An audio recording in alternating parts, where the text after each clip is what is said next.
If you work on an active construction site, you have spent years building a technical instinct for survival.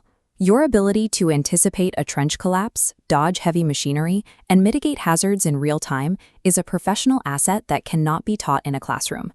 This line graph plots the financial trajectory of taking that field experience into management. A standard laborer starting around $45,000 can move into an entry-level safety role at $85,000, while senior safety directors can earn well over $120,000 a year. Looking at the data on this chart, job growth in occupational safety is currently hitting 12%. Crucially, 40% of these new hires are coming directly from the trades. To reach those roles, you need a specific path. We are going to walk through a 5-step roadmap to become a certified construction safety officer in under a year, without requiring a college degree.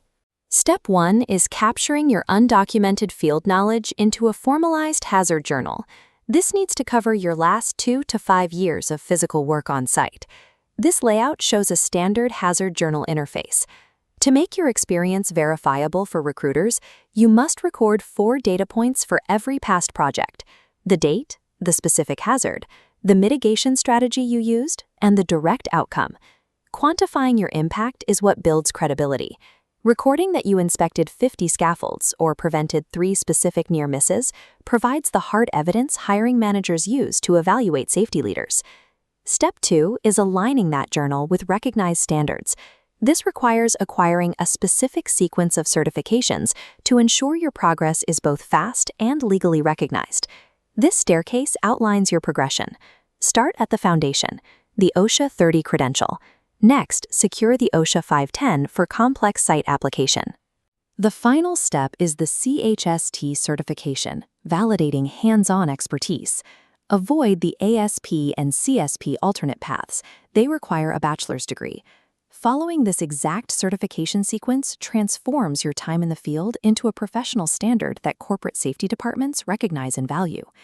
Step 3 is adopting a systemic mindset. This 1940s photo shows a factory using live wire signs hung overhead, a reactive approach that relies entirely on workers seeing a warning and hoping they don't make a mistake. Modern safety management relies on this inverted triangle, the hierarchy of controls. It prioritizes engineering the hazard out at the top, rather than relying on protective equipment. Watch a fall hazard filter down. A safety officer moves work to ground level, eliminating the hazard. You will use the Job Hazard Analysis, or JHA, to document these controls daily. It is a step-by-step breakdown that identifies a risk before the first tool is ever picked up. Understanding these models is what separates a worker who simply follows safety rules from a leader who designs the systems that keep people safe. Step 4 is bridging the experience gap. You need to acquire official safety management hours while you are still working your current trade or labor position. This pie chart illustrates the 35% rule. You don't need a formal safety title for a CHST, provided 35% of daily duties involve safety tasks like leading toolbox talks, drafting JSAs, and inspecting equipment. This morphs into logging 3 hours per 8-hour shift. Once your hours are logged and your exams are passed, you reach Step 5, packaging this experience for the market. Look at this split-screen comparison. A standard laborer bullet reads, "Cleaned up debris." The safety-focused version reads, "Maintained site housekeeping to mitigate slip and trip hazards per OSHA standards." You are translating physical labor into the language of risk management. Target your applications toward mid-sized general contractors.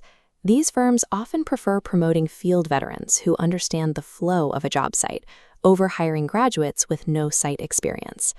Volunteering for these duties and translating that work into formal terms is the most effective way to prove your capability to corporate hiring managers. Combining your site survival skills with formal certifications creates a level of field-level legitimacy that outside hires rarely possess. For your final strategic move, map your rewritten resume directly to the terms used in specific job descriptions. This helps your application clear the automated tracking systems that many contractors use. To begin this transition today, download the free roadmap checklist in the description below and subscribe for more HSE career guides. The most respected safety officers bring the weight of actual field experience to the role. They understand the site because they have lived it, using that experience to ensure